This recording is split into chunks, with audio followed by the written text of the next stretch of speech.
A little black girl in a yellow dress threw herself at a rich man's feet. "Please, Mr. Carter," she cried. "Don't go outside. Your wife wants you dead." He laughed. He thought she was crazy. But 5 minutes later, everything changed. The rain started before sunrise.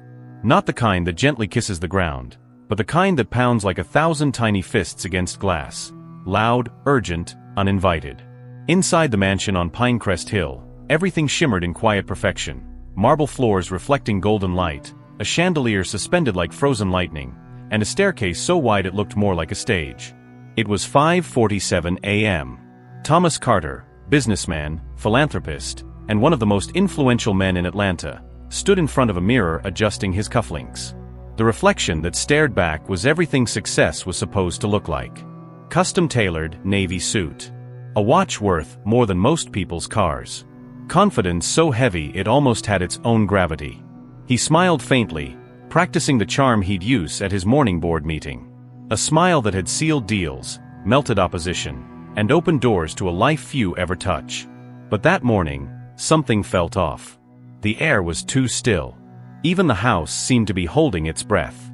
Downstairs, Ruth wiped down the kitchen counters with tired, practiced hands. She'd been the Carters' housekeeper for 6 years, quiet, respectful, invisible when she needed to be. Her daughter, Emma, was sitting by the door in her bright yellow Sunday dress, swinging her feet and humming softly. She wasn't supposed to be there. Ruth had told her to stay home, but Emma insisted on coming. "I like the big house," she'd said. "It smells like lemon and secrets." Secrets. Ruth had laughed then. But later, that word would echo like a warning. At 6 a.m. sharp, the sound of polished shoes on marble broke the quiet. Thomas descended the grand staircase, phone in hand, voice crisp. "Yes, I'll be there at 6:30. Tell James to have the car ready." His tone carried authority, the kind that comes from being obeyed. He didn't notice Emma standing by the door, her eyes following him like a small bird tracking a storm. When he reached the bottom step, she stood. And then, something impossible happened. She ran straight toward him, her small arms wrapping around his legs so tightly he almost stumbled. "Mr. Carter, please don't go outside." Thomas froze, blinking down at her. "Emma? What are you doing here?" She looked up at him, tears already gathering. "Please don't go. You can't go outside. She said you'd die." Ruth rushed in, startled. "Emma, what are you?" "I'm so sorry, sir. I told her to stay." But the child wouldn't let go. Her voice broke like glass. "I heard her, Mama. I heard her in the garden. She told the man to make sure Mr. Carter leaves at 6. She said it should look like an accident." The room went silent. For a moment, the only sound was the rain hammering the glass walls. Thomas looked down at the trembling girl, then at Ruth, then at the closed double doors leading outside, where his black Mercedes waited under the portico. "What did you just say?" he asked slowly. Emma hiccuped through tears. "She said you wouldn't come back alive." Ruth's face went pale. "Emma, stop." But Thomas raised a hand. "Let her talk." Emma sniffled, her voice tiny but firm. "I woke up early and went outside. I heard Mrs. Carter talking to a man by the gate. She gave him money. She said, 'Make sure it looks like a robbery. He leaves at 6 sharp.' I promise, Mr. Carter, I heard it." Thomas's chest tightened. He wanted to dismiss it, a child's imagination, maybe a misunderstanding. But something about Emma's eyes made it impossible. She wasn't lying. He reached for his phone again. "Nathan," he said, when his head of security picked up. "Check the driver. Now." A pause. Then Nathan's voice dropped. "Sir, James isn't here. There's another vehicle waiting, but it's not registered. The man by the car isn't one of ours." Thomas's blood ran cold. "What kind of car?" "A black van, tinted windows. And there are 2 other men nearby. You should stay inside, sir." Thomas turned toward the window. Through the rain-blurred glass, he saw it, parked just beyond the gate. The silhouette of a man in a black cap leaning against it, phone in hand. He didn't move. Didn't breathe. Then he whispered, My wife told him to be here at 6. Ruth grabbed Emma, holding her close. Sir, what's happening? Thomas exhaled sharply, his composure cracking for the first time in years. I think, he said quietly, your daughter just saved my life. He moved quickly now, pressed the intercom. Lockdown mode, he commanded. The house shifted, heavy steel shutters slid over glass, doors sealed, alarms beeped once. The mansion that once symbolized luxury now felt like a fortress. He paced. His mind raced. He remembered the arguments, Victoria's sudden coldness, her obsession with his will, the quiet phone calls that stopped when he entered the room. He remembered her saying, "You've built an empire, Thomas. Don't forget who stood beside you while you did it." But this was something darker. He sat down heavily, rubbing his temples. Ruth stood uncertainly nearby, clutching Emma's hand. "I'm sorry, sir," she murmured. "I don't know why she—" Thomas cut her off gently. "Don't apologize. She's the only one who told me the truth." He looked at Emma again. The yellow dress she wore seemed almost aglow in the dim morning light. It was a strange, hopeful color in a house full of deceit. "You're very brave," he said softly. "You didn't have to say anything. Most people wouldn't." Emma's voice shook. "I didn't want you to die, sir." Something in his chest cracked open. In that moment, the billionaire who ruled boardrooms felt smaller than the little girl standing before him. Minutes passed. The rain eased, but the air grew heavier. His phone buzzed again. Nathan's voice. "Sir, the men are leaving. Should I pursue?" "No," Thomas said. "Let them go. For now." He hung up and stared out at the fading storm. Somewhere upstairs, he heard the faint creak of floorboards, someone moving. Victoria. He clenched his fists. The woman he shared his home, his fortune, his name with, had planned to end him. And now she was upstairs, pretending nothing had happened. He turned back to Ruth. "Take Emma to the guest room. Lock the door. Don't open it until I call for you." Ruth hesitated. "Sir, what are you going to do?" Thomas's voice was calm, almost too calm. "I'm going to ask my wife a few questions." Emma gripped her mother's hand. "Don't go, Mr. Carter." He managed a small smile. "It's all right, sweetheart. The bad dreams end when you wake up, and I'm wide awake now." As he climbed the stairs, the mansion's silence pressed in like a weight. Each step echoed off marble, a countdown to confrontation. His heart pounded. His mind flashed through every dinner, every whispered lie, every smile that now felt like a knife. By the time he reached the top floor, his hands were trembling, not from fear but fury. Outside their bedroom door, he paused. He could hear soft music playing. The smell of Victoria's perfume drifted into the hall, sweet, poisonous, familiar. He closed his eyes for one long breath. Then he turned the handle. Inside, Victoria Carter sat at her vanity, brushing her hair in slow, practiced strokes. She turned at the sound of the door and smiled. "Thomas, you're still here?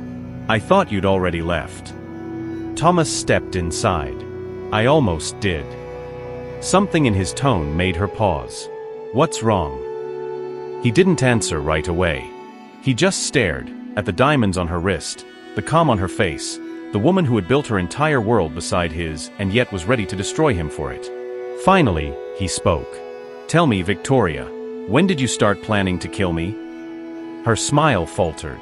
"What are you talking about?" "You paid someone to make it look like a robbery.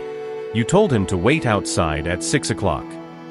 Her face went still, a flicker, a tiny fracture in the mask. Then she laughed. "You sound insane." Thomas's voice dropped, cold as the rain outside. "A little girl heard you. She told me everything. And the men you hired? They were waiting by the gate." Victoria set down her brush slowly. Her eyes hardened. "That little brat," she whispered. And in that single moment, the lie died. Thomas stared at her, heartbreak and anger fighting for space in his chest. He whispered, almost to himself, "I gave you everything." Victoria rose, chin high. "You gave me a cage. You built your empire, and I was just the decoration inside it." He stepped closer. "So you thought you'd get freedom by killing me?" She didn't answer. But she didn't have to. The silence was confession enough. Downstairs, Emma sat with her mother, clutching a blanket and whispering a prayer she barely remembered. Somewhere above, thunder rolled, or maybe it was just the sound of truth breaking through walls built from lies. The silence between them was sharper than any blade. Thomas Carter stood in the middle of the bedroom, the storm's pale light spilling through the tall windows behind him. Victoria stood near her vanity, her reflection split between the mirror's panels, one face calm, the other trembling at the edges. For a long moment, neither spoke. The air hummed with quiet fury, the kind that builds when love curdles into something else, something colder, heavier, harder to name. Finally, Thomas broke the silence. "Say something." Victoria blinked once, then twice, her expression unreadable. "You're accusing me of murder, Thomas. What exactly am I supposed to say?" Thomas stepped forward. The rainlight flashed across his eyes, a mix of disbelief and betrayal. The truth would be a start. She turned away, exhaling softly as she ran a hand through her perfect hair. The faint scent of her perfume, the same one he once loved, now felt like poison in the air. "You've always believed truth is something you can demand," she said. "Like everything else in your life, money, loyalty, respect. You just order it, and people give it to you." He clenched his jaw. "Don't turn this into philosophy, Victoria. You tried to end my life." She met his eyes through the mirror. Her reflection smiled, but her lips didn't. "Did I? Or did you finally lose control of your perfect little world and need someone to blame?" He stared at her, searching for the woman he used to know, the one who laughed too loud at dinner parties, who cried over forgotten birthdays, who once held his hand when everything he built started to crumble. But she wasn't there anymore. The woman before him looked the same, but her eyes had learned how to lie beautifully. Thomas moved to the window. The shutters were half closed, thin lines of light cutting across his face like scars. "You were supposed to be my partner," he said quietly. "You stood beside me through everything. When we lost the first company, when I had to rebuild from nothing, you told me we'd survive together." Victoria's laughter was soft, almost kind. "Yes, and we did. But then you built walls around that survival, didn't you? Walls made of rules and schedules and contracts. You became untouchable, Thomas. You stopped being a husband and turned into an empire." He turned back to her. "So that justifies this?"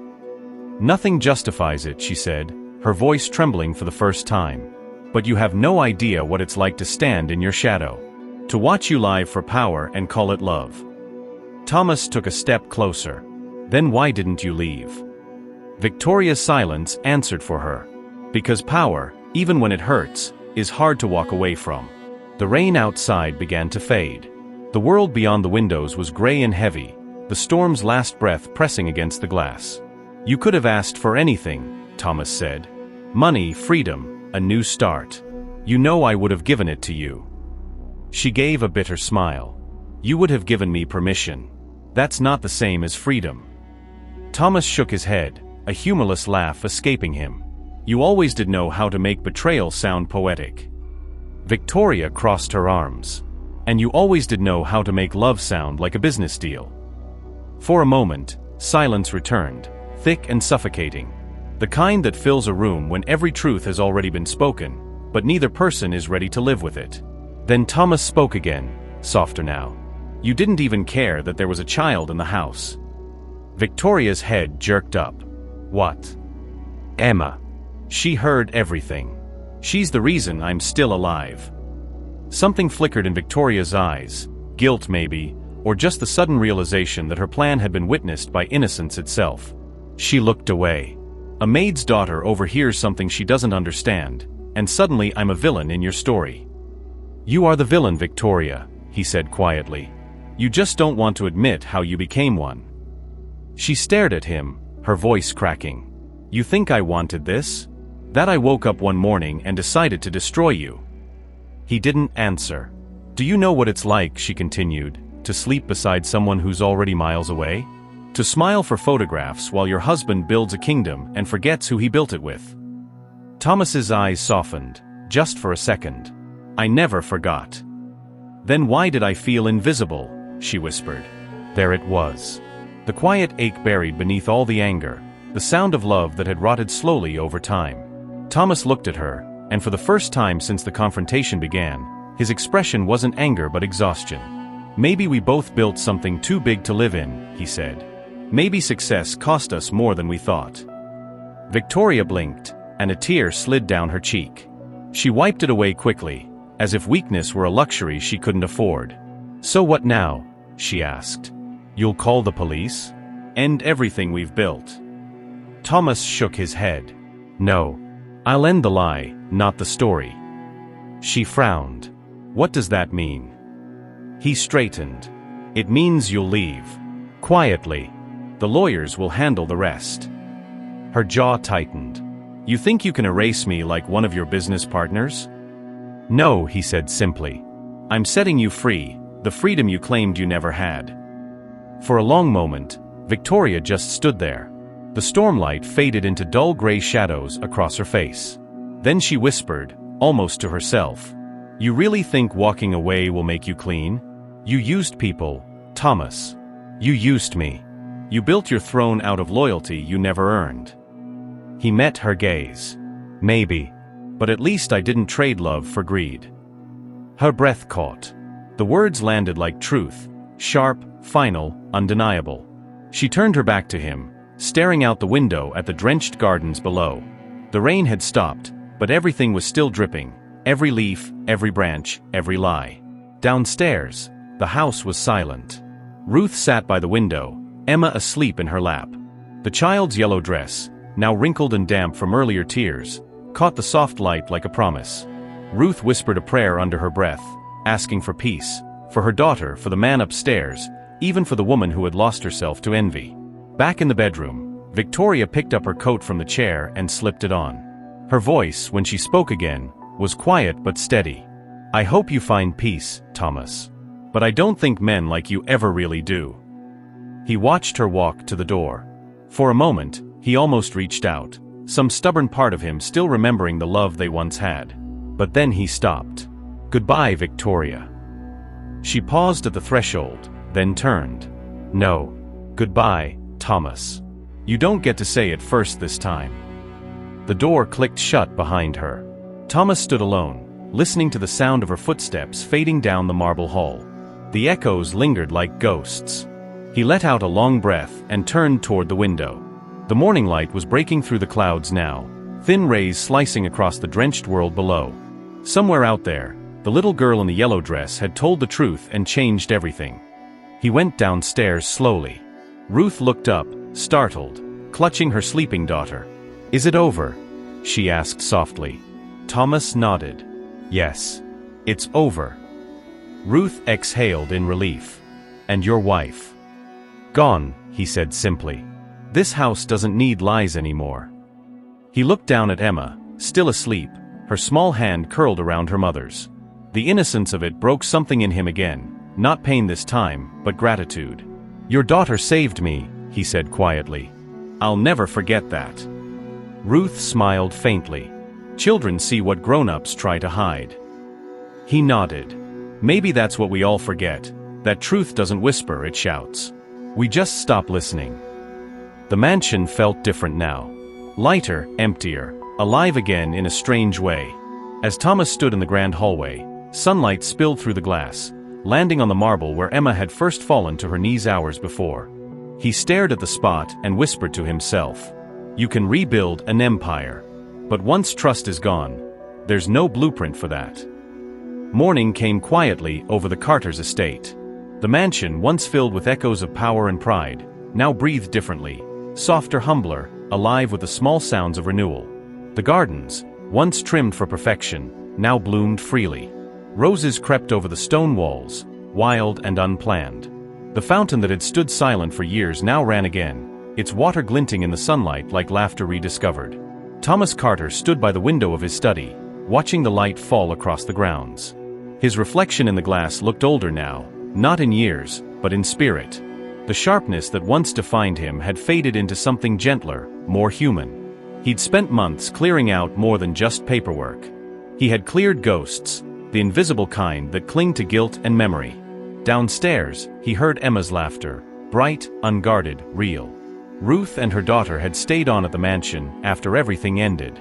It wasn't out of obligation. Thomas had asked them to stay, not as servants, but as family. Ruth now managed the estate, overseeing the gardens and staff with quiet grace. Emma went to school nearby, her yellow dresses replaced with school uniforms and muddy shoes. Yet every morning, she still left a daisy on the front steps, a ritual of innocence that even the grand house seemed to smile at. That morning, Thomas joined them for breakfast. The dining hall, once a cold theater of business dinners and empty smiles, felt warmer now. Sunlight streamed through open curtains. The smell of pancakes, Ruth's recipe, filled the air. "Good morning, Mr. Carter." Emma beamed as she waved a fork in his direction. Thomas smiled, taking a seat beside her. "Good morning, sunshine. I thought we agreed you'd start calling me Thomas." Emma giggled. "But Mama says respect doesn't change just because titles do." Ruth smiled faintly from across the table. "She listens more than she lets on." Thomas chuckled. "Then she's wiser than most adults I know." They ate in peace for a while, the kind of peace that feels earned, not given. Then Ruth spoke softly, her tone careful. "I saw the papers this morning. The company's finally settled. You did it." He nodded. "I sold most of it. Gave the rest to the foundation." Ruth paused. "The foundation for single mothers," he said, "and for children who grow up invisible." Ruth's eyes lifted to his. There was gratitude there, and something else, respect. "That's a good thing, Thomas." He shook his head. "No, it's the right thing. Good doesn't undo what's been done, but it can build something better after." Later that day, Thomas walked through the gardens with Emma. She carried a small basket, filling it with flowers, daisies, marigolds, and the occasional weed she insisted was beautiful if you looked long enough. "Are you happy here?" he asked her. She nodded, skipping a little. "Mama says home isn't where you sleep. It's where you're safe." Thomas stopped walking. Those words hit deeper than he expected. He looked around. The same house where Betrayal once lived now held laughter and new beginnings. "Your mother's right," he said quietly. "She usually is." Emma looked up at him. "Do you miss her?" Thomas blinked. "Miss who?" "The lady who left," Emma said. "Mama says we shouldn't hate people who hurt us. We should just hope they find their hearts again." He smiled, though there was sadness in it. "Your mama's teaching you things some adults never learn." That evening, Thomas returned to his study. On his desk sat an unopened envelope, heavy paper, embossed with a familiar crest. Victoria's handwriting. He hesitated before opening it. The last trace of a chapter he'd thought closed. Inside was a single page. Her words were short. "Thomas, I've left the city. The lawyers finished everything. You were right. Freedom isn't what I imagined. I hope you found yours. V." He read it twice, then set it down. For the first time, there was no anger, only a quiet understanding. Some endings don't need closure, just acceptance. Weeks passed, and life settled into rhythm. Ruth began opening the mansion for community events, charity dinners, art exhibits, small concerts.